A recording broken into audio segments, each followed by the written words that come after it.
Paano nga ba magpalit thermal fuse ng electric fan? Ito po ay biglang huminto at walang power.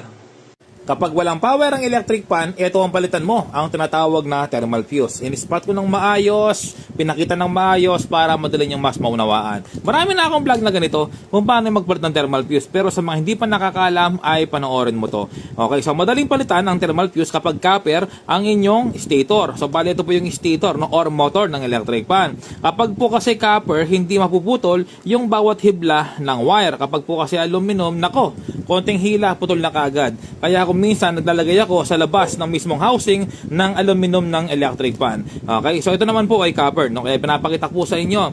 So bali inaalis ko po yung mga tube. Yung tube na po na yan ay pigain mo lang sa plier at kusan ng luluwag. Okay, so hindi po replay ang video. Ang araw po ngayon ay November 24, November 24,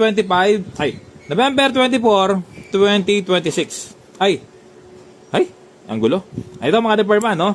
So ito na, inaalis ko na po ito, yung thermal fuse na sira, ito po yung bago. Tapos ang gagawin, sa akin po, thermal fuse 10 pesos, no? Ayan, kung paano mo siya pinutol, ganun mo rin siyang ibabalik. Ayan, so iksiyan lang natin siya para hindi nakalabas yung wire or hindi mahaba yung wire. Ayan, ang gamit ko po, leak cutter, no?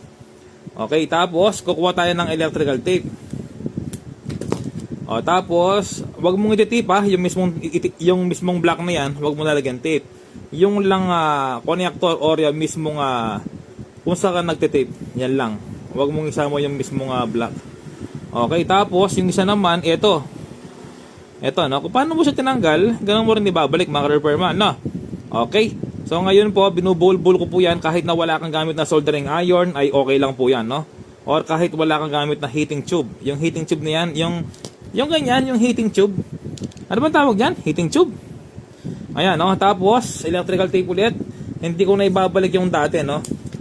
Okay, electrical tape, okay lang naman, no? Mas matibay nga ito, eh. Kasi kung minsan yung mga tube na yan, naaalis sa katagalan, tatanggal. Yan, electrical tape po, yung the best talaga, no? Hindi na siya mahuhugod kasi nga meron siyang pandikit. Okay? So, huwag kang mag-bypass, no? Halagang 10 pesos ba? Alisin mo yung thermal fuse. Huwag ganun. Okay? So, yan po. Ngayon, alisin natin. Ilalagay natin. Pagsamasama lang natin. Okay.